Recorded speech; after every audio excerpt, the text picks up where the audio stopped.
네, 안녕하세요. 심플케어입니다.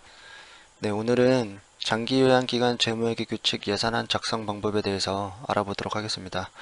우선 심플케어는 네이버의 장기요양 경영학과 카페를 운영하고 있고요. 또 장기요양 재무회계 예산 보고 및 회계 입력 그리고 세무노무 업무 대행을 진행하고 있으니까요. 무료 상담이 필요하신 분들은 이 아래 번호로 무료 상담을 신청하시면 됩니다. 아시겠지만 이제 제가 장기요양 기간 중에 기간기호 3으로 시작하는 장기요양 기간들은 2018년 5월 30일을 기준으로 해서 회계가 적용이 되고요. 법적으로는 5월 30일에 시작을 했지만 실질적인 시행은 2018년 7월 1일부터 시행한다고 보시면 됩니다. 회계의 첫 걸음은 아무래도 예산안을 작성하시는 거고요. 예산안 작성은 회계 규칙에 따라서 회계 연도에 시작하는 일 전, 5일 전에 시작을 해서 예산을 보고하셔야 되기 때문에 7월 1일 날 회계가 도입되기 때문에 6월 25일까지 예산안을 작성하셔서 사회복지 정보 시스템에 보고를 하셔야 합니다. 근데 예산안을 뭐 짜보신 분들도 계시겠지만 대부분의 이제 장기요양 기관들 운영하시는 분들은 예산안을 짜보신 경험이 없기 때문에 어떻게 하면 예산안을 작성하고 또 그런 것들을 또 어떻게 편성을 할 것인지에 대해서 한번 알아보도록 하겠습니다. 일단 네이버 카페에 제가 예산안 편성을 할 수 있는 프로그램을 올려놓을 거고요. 거기에 카페에 가입하시거나 아니면 요청하셔서 비밀번호를 받으신 분들은 이 프로그램을 통해서 예산을 짤 수 있을 겁니다. 먼저 이 프로그램을 실행을 하고요. 프로그램이 실행되면 암호를 입력하셔야 되는데요. 암호를 입력하시고요. 암호는 2번 입력하셔야 됩니다.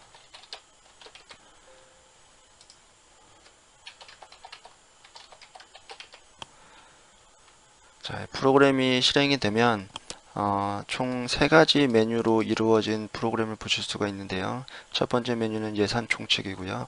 두 번째는 세입 예산안, 그리고 세 번째로는 세출 예산안을 작성하시면 됩니다. 예산 총칙이라는 것은 말 그대로 앞으로 1년간 사용할 세입이 총 얼마고 또 세출이 얼마인지 그리고 각각 세입 항목들은 어떤 것들이 있고 그리고 각각 세출 항목들은 어떤 것들이 있는지 한눈에 보기 쉽게 알아보도록 하는 거고요. 여기서 중요한 것은 세입과 세출은 항상 같은 금액이어야 된다는 겁니다. 예를 들어서 세입 총액이 5천만 원이면 세출 총액도 5천만 원이어야 되고요. 세입 총액이 1억이면 세출 총액도 1억이어야 됩니다. 그래서 그런 것들을 좀 쉽게 확인하기 위해서 여기 세입 세출 차액이라는 곳을 마련해 놨고요.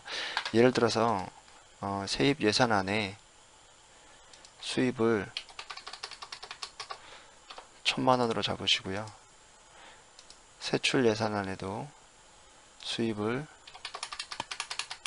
1천만 원으로 잡으시면 예산 총칙에 보면 세입 총액이 1천만 원, 세출 총액이 1천만 원, 그리고 세입 세출의 차액이 0원으로 이렇게 표시가 됩니다. 이렇게 0원으로 표시가 돼야 정상적인 예산안이라고 보시면 되고요. 예를 들어서 세입이 500만 원으로 줄어들게 된다면 예산 총칙에서 세입은 500만 원이지만 세출은 1000만 원이, 그러니까 들어온 돈보다 나간 돈이 많아지는 거기 때문에 차액이 지금 500만 원이 발생하고 빨간 글씨로 표시가 되죠. 이 빨간 글씨로 표시가 된다는 건 말 그대로 세입이 모자르다는 뜻입니다. 그러니까 마이너스 예산이 된다는 거죠. 예산에서 마이너스라는 건 없기 때문에 이런 경우에는 세입을 늘려주시거나 세출을 세입에 맞게 줄여주셔야 됩니다. 반대로 세입이 1000만 원이고 세출이 500만 원일 경우에는 세입이 1000만 원이 되고 세출이 500만 원이 되고 세입과 세출의 차익이 파란색으로 500만 원이 표시되죠. 이건 말 그대로 세입보다 지출이 적다라는 거죠. 그래서 이 경우에도 마찬가지로 지출을 세입만큼 500만 원만큼 지출을 더 하실 수 있도록 세입 예산안을 더 작성을 하셔야 되는 겁니다. 네, 어쨌든 이건 예시였고요. 그럼 지금부터 세입 예산안부터 작성하고 그 다음에 세출 예산안을 작성하는 방법을 한번 보여드리겠습니다. 세입 예산안에 들어가시면 왼쪽에 이 회계 항목들이 이렇게 나누어져 있는데요. 쭉 보시면 뭐 본인 부담금, 뭐 임의용비, 기타 수입, 시군구 보조금 뭐 등등이 있죠. 그리고 장기요양 수입도 있고요. 가산금 수입, 뭐 차입금, 전입금, 뭐 전월이월금 뭐 등등이 있습니다.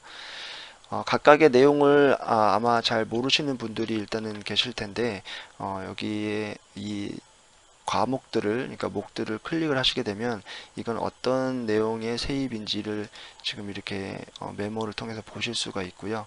그래서 각각의 과목들이 어떤 과목인지 잘 모르겠다라고 하시면 이런 과목들을 클릭하셔서 이런 내용들을 확인하시고 거기에 맞게 이제 편성을 하시면 됩니다. 우선은 세입 예산 중에서 대표적인 것들은 이제 본인 부담금 수입과 그리고 장기요양 수입과 그리고 가산금 수입이 있을 수 있겠죠. 네, 그래서 이런 것들 어떻게 작성하는지 한번 알아보도록 하겠습니다. 본인 부담금 수입은 크게 두 가지로 나눌 수 있는데 15%가 있고요. 그리고 7.5%가 있고요.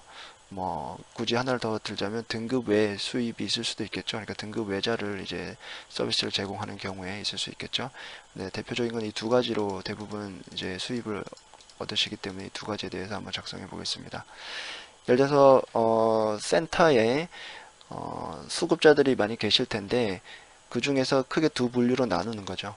15% 본인 부담금을 15%로 납입하는 수급자와 그리고 7.5%를 납입하는 수급자 이렇게 둘로 일단은 분류로 나누셔야 됩니다. 그 다음에 각각의 이제 시간분들을 선택하셔야 되는데 예를 들어서 시간분 그러니까 말 그대로 그 사람이 하루에 사용하는 시간 네, 작성하시면 되고요. 시간분을 클릭하시면 옆에 역삼각형 모양의 이제 네모가 생성되는데 이 네모를 클릭하시면 장기 요양 이제 고시에 따른 30분부터 최대 480분까지 이렇게 표시가 됩니다. 그래서 예를 들어서 60분짜리 수급을 이렇게 체크를 하시면 거기에 맞는 수가가 알아서 계산이 되는 거고요. 거기에 맞는 인원수를 넣으시면 되는 거죠. 예를 들어서 60분짜리를 하는 분이 2명이다. 그럼 여기다 2를 입력하시면 되고요. 그리고 주 이용 일수가 있겠죠. 그래서 7일까지 가능하니까 말 들어서 이 60분짜리의 서비스를 제공받는 수급자가 2명이고 이 2명의 수급자가 모두 주 5일 을 하게 된다면 여기에 따라서 주 5일을 선택하시면 되고요. 이용 월수라는 것은 여기 예산 적용 월수라는 곳에서 설정하실 수가 있는데 보편적으로 예산은 1년 단위로 또 회계는 1년 단위로 하기 때문에 우리가 이용 월수를 12개월로 설정하는 게 맞지만 아까 말씀드린 대로 장기요양 재무회계 규칙은 연중에 시행이 되다 보니까 6개월치만 일단은 예산을 편성하고 또 거기에 따라서 적용을 한 다음에 내년부터 그러니까 2019년부터는 12개월치 그러니까 평균적인 1년치 예산을 짜게 되겠죠. 하지만 지금 시작하는 부분은 2018년 7월부터 12월까지 그러니까 6개월치의 예산만 짜셔야 됩니다. 그렇기 때문에 여기서 예산 적용 월수를 선택하실 수가 있고요. 원칙적으로는 12개월이 맞지만 우리는 특별한 사례로서 6개월을 적용할 거기 때문에 여기에 6을 선택하시면 이용 월수가 6으로 알아서 계산됩니다. 그러면 주 이용 월수와 주 이용 일수와 그리고 이용 월수를 계산해서 이 수급자가 연간 이용하는 일수를 평균적으로 계산하게 되는데요. 주 5일을 해서 6개월 정도를 하게 되면 6개월간 한 130일 정도를 사용한다고 보시면 됩니다. 그러면 거기에 대한 산출액이 이렇게 표시가 되는 거고 이 산출액은 또 여기 예산 금액에 예산액에 입력이 되는 거죠. 두 번째로 다시 한번 해보면 120분 서비스를 제공받는 수급자가 3명이고 이분들은 주 6회를 하게 된다. 그러면은 6개월 평균 주 6회를 하게 되면 156일 정도를 하게 되고 예산 금액은 이렇게 편성이 되는 겁니다. 이런 식으로 시간이 같고 그리고 주 이용 일수가 같은 수급자들을 분류해서 여기에 맞게 입력하시면 됩니다. 만약에 뭐 각각 다 다르다면 다 각각 다르게 입력하셔야 되겠죠. 마지막으로 한 번만 더 해보면 180분을 이용하는 하루에 180분을 이용하는 수급자가 예를 들어 5명이고 이분들은 주 5일을 이용한다 라고 하면 똑같이 연간 이용 일수는 6개월간 130일이 될 거고 거기에 대한 산출액은 이 금액이 되는 겁니다. 이 세 가지 금액을 모두 합친 금액이 이 예산안에 표시가 되는 거죠. 그리고 본인 부담금 수입 7.5%도 마찬가지입니다. 네, 여기서 똑같이 예를 들어서 120분짜리를 뭐 3명이 하고 똑같이 주 5일을 하게 된다면 여기에 대한 예산안, 그리고 210분짜리를 4명이 하고 주 6일을 하게 된다면 여기에 대한 예산안, 이 금액 다 합계를 쭉 하면 여기 또 입력이 되는 거죠. 이런 식으로 7.15%와 7.5%로 일단 수급자를 분류하시고, 그리고 거기에 맞게 시간이 같고 주 이용 일수가 같은 수급자들을 또 분류하셔서 순차적으로 이 아래로 이렇게 입력을 하시면 거기에 맞는 예산 금액이 알아서 편성이 되는 겁니다. 여기서 주의하실 점은 예산이라는 것은 말 그대로 계획이고 예상이기 때문에 예산대로 그대로 모든 그 자금을 집행할 수는 없거든요. 그렇기 때문에 예산을 넉넉하게 잡을 것인가 아니면 예산을 타이트하게 잡을 것인가를 선택하셔야 되는데, 예산을 타이트하게 잡아버리면 회계법상에 중간에 추경 예산이라는 것을 잡아야 됩니다. 예를 들어서 우리가 6개월간 예산을 예를 들어서 5천만 원으로 잡아놨는데 수급자가 더 늘어나고 근로자가 더 늘어나서 인건비도 더 많이 나가게 되고 그리고 각종 비용도 더 많이 나가게 된다면, 원래는 5천만 원으로 내가 쓰기로 예산을 잡아놨는데 5천만 원을 초과하는 상황이 발생하겠죠. 그럼 5천만 원을 초과하게 된다면 세입은 5천만 원밖에 안 잡아놨기 때문에 그 세입된 그 예산안을 그대로 두고 초과 지출을 할 수가 없습니다. 그렇기 때문에 예산안을 여기 보시는 것처럼 예산안을 더 늘려서 거기에 맞게 세출을 해야 되는데, 그것을 이제 말 그대로 추경 예산이라고 하는 거죠. 그러니까 원래 계획했던 예산안보다 세입 예산안보다 예산안을 좀 더 늘리는 것. 그래서 그렇게 하셔야 되기 때문에, 만약에 지금 내가 운영하는 방문요양센터의 수급자가 30명이고 각각에 맞는 이런 것들을 다 입력하셨다면 6개월이지만 그 기간 안에 수급자가 더 늘어날 수도 있고 거기에 대한 인건비가 더 지출될 수도 있기 때문에 예산은 조금 더 넉넉하게, 예를 들어서 실제로 우리가 제공하는 수급자가 요만큼밖에 없다고 하더라도 추가적으로 더 넣는 거죠. 예를 들어서 뭐 한 5명 정도 주 5일을 더 할 것 같다, 이렇게 넣는 겁니다. 그래서 180분짜리를 뭐 5명 더 할 것 같다. 그래서 예산을 조금 더 넉넉하게 잡아 놓으시는 게 나중에 추경을 잡지 않아도 되고 또 결산 볼 때도 조금 더 용이할 것입니다.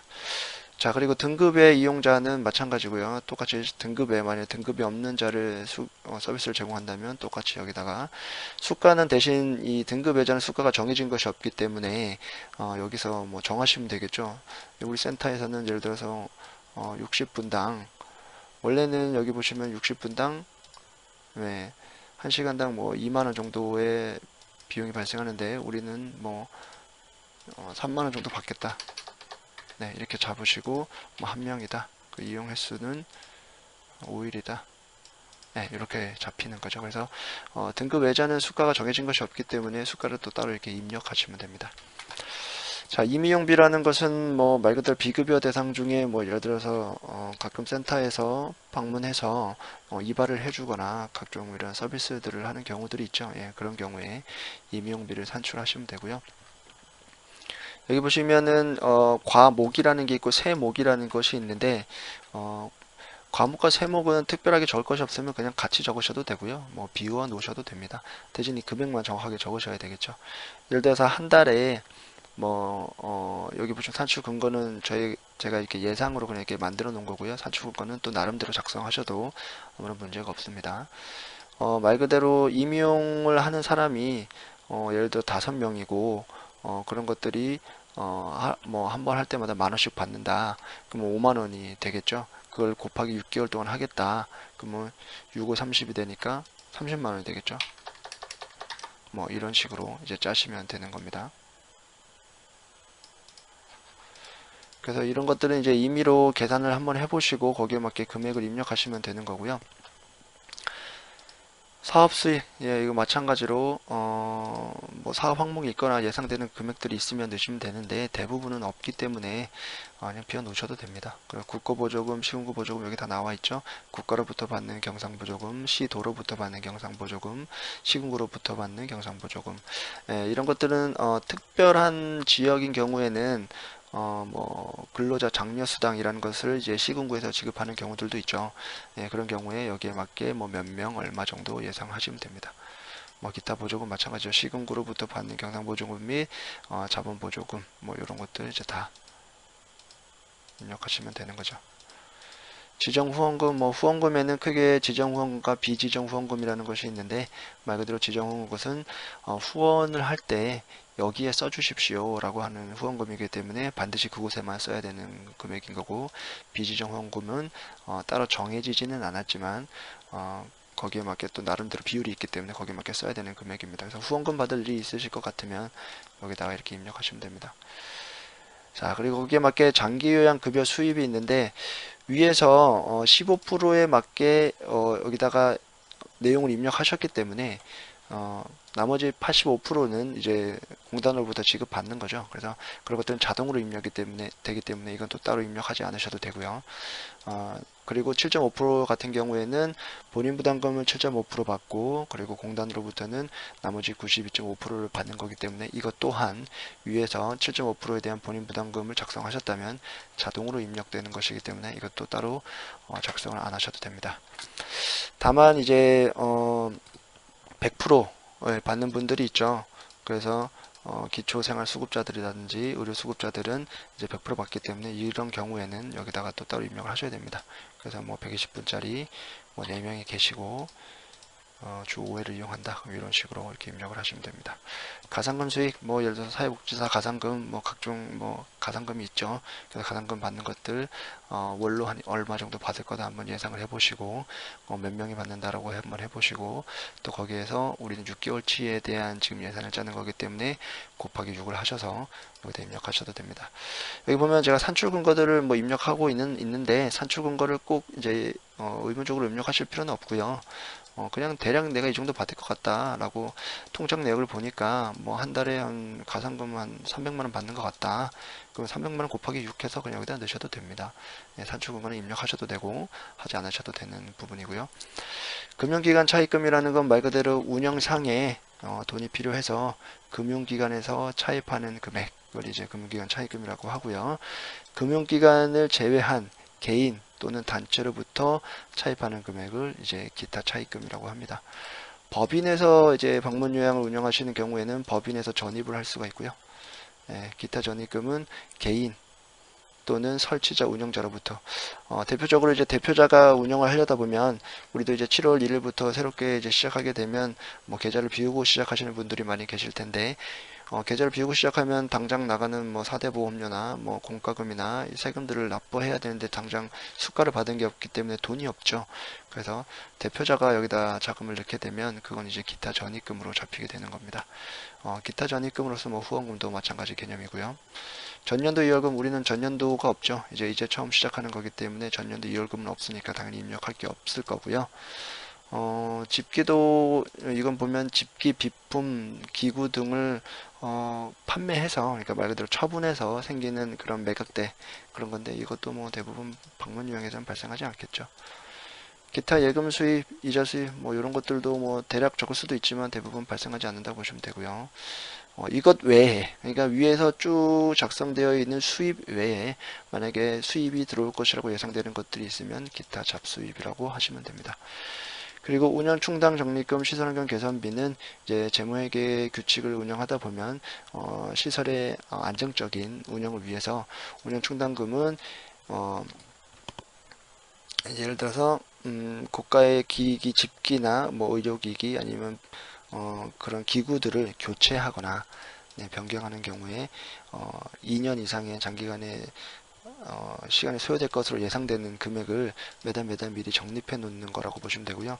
시설환경 개선비는 이제 센터의 이제 이미지 개선이나 이런 것들을 위해서 이것 또한 2년 이상에 대한 장기간의 시간이 필요할 것으로 예상되는 금액을 매달 적립하는 금액으로서, 뭐 한 달에 나는 뭐 한 100만 원씩 적립하겠다, 아니면 50만 원씩 적립하겠다 하면 곱하기 6을 하셔서 거기에 맞는 금액들을 입력하시면 됩니다.